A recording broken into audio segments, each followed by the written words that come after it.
Welcome to the DY Prods channel. I'm your guy, DY Fly. What it do? You see it?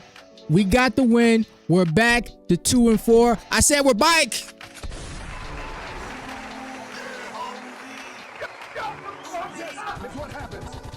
This is culturally inappropriate. That's right. We're back. All right. We were in a hole. I didn't like the hole that we dug ourselves into. It was pretty big, but our superstars, they showed up. You know, they showed up fashionably late. Now they all blinged out. Now it's their time to shine. Okay. But we're going to go through it. You see it. We won 188 to 131. It was really we blew whatever projections that they had for us. We blew that out of the water and we got the job done. All right. And you see the past 3 out of the 4 weeks, we've scored over 180. You see 181, 187, 188, and the 1L that we took, we scored 144. So we're back on track. Being down 0-4, it's not where you want to be, but the team construction, it's right.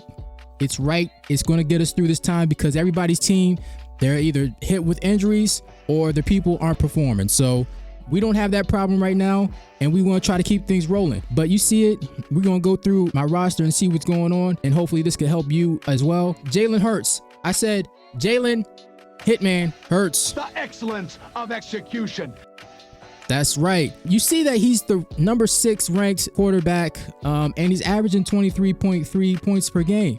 Now, I'm kind of excited about this because Jalen really hasn't played that well, and he's ranked number 6, and he's only averaging 23.3 points per game. So there's room. There's room for growth. There's room for him to get better. You see here, just to show you what I mean. Against the Rams, he went for 226 yards, 3 touchdowns, 9 carries, 40 yards, and a touchdown, right? And he scored 35 points. Say if you take off 1 touchdown, that's still 29 points.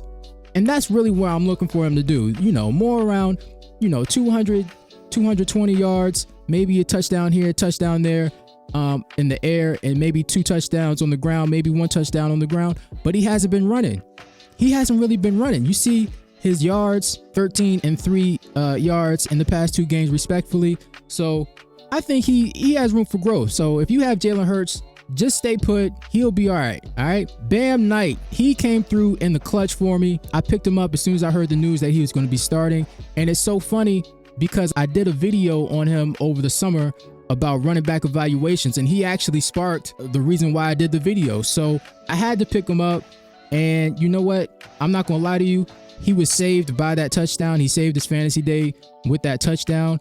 But if he gets more work, then he should be all right. We're going to see what happens with Trey Benson coming back. He should be done until after the bye. But you see they have Green Bay, then a bye. So we're going to have to make some decisions on him.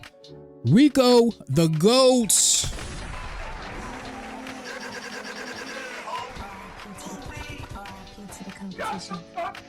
Rico Dwaddle. He has come through and kicked in the door. He came through on Dallas and dropped a 34 piece. That's what I'm talking about. He's put a lot of pressure on this Carolina coaching staff to make a decision between him and Chuba Hubbard. BELLCOW Rico, 23 carries, 30 carries in the last 2 games. Then he gets 3 receptions for 28 yards and then 4 receptions for 56 yards in the last game and a touchdown. BELLCOW Rico. Hopefully he can keep that going. Just give him the rock. Dave Canales, don't mess this up, man. Just give him the rock. And you even look at his body type. He looks a little bit bigger. Like he can take a little bit more of that work on, If you look at his Dallas pictures and his frame now, he looks a little bit bigger. So shout out to Rico, man. Shout out to Rico. AJ Brown. AJ Brown, he didn't bust. He actually got me double-digit points this week, 14 points. I will take that. Do we have a button for AJ Brown? Do we have a button?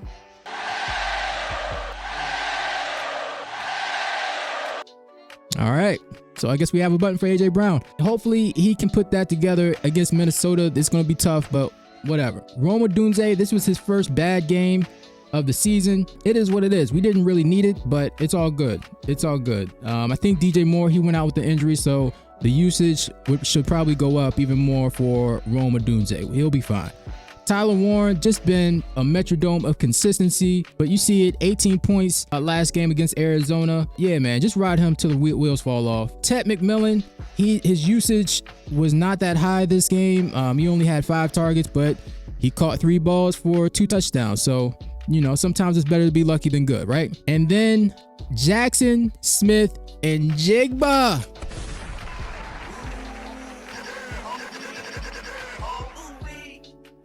All right, so I really didn't tell you guys that I traded for JSN a couple weeks ago, all right?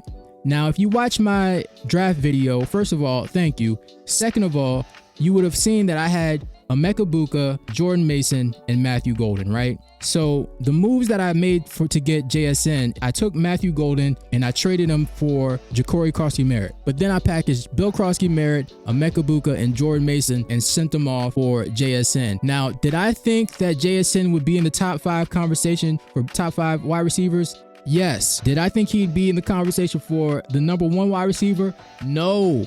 But it's all good. I will take the extra love that JSN is giving my team right now, and we're going to run with it, man. And if you actually watch him play, he's like a less physical Antonio Brown. He got that dog in him, though. I watched the Seattle game this past weekend just to see how they were being used, how JSN was being used, how Sam Darnold is being used, which I'll get to in a second, but they seem like they have a good connection. And speaking of Sam Darnold, he actually looks good. I can get off his back, man. He looks good. He's ranked number 11. He's averaging 20 points a game. That's all we need.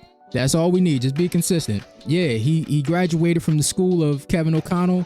He turned that thing around, and he looks like he's a decent quarterback, man. Seahawks defense, number 1. We got it done. I got the Eagles defense as well. Justin Jefferson, he's coming back off of a bye. In fact, let's put him in for Ted, and let's take Bam out for Travion Henderson. We're going to see what happens with that. But you see Bayshaw Tootin and Sean Tucker, they're basically in the same situation as each other. They're behind Rachaad White and Travis Etienne, respectfully, and they're going to have to either carve out a role or wait until one of them guys gets injured, right? So we're going to see what happens with that. DJ Giddens, he's basically like a lottery ticket running back right now. Jonathan Taylor is basically the offensive player of the year. So just in case something happens with Jonathan Taylor, I'm keeping him on my bench. I'm willing to keep him on my bench all year just in case, especially with my roster construction, right? If I get that second running back, then, you know, no one's really going to beat me. But Isaiah Davis, we're just basically waiting to hear what's going on with Breece Hall. But first, we're hearing Breece Hall wants to stay in New York.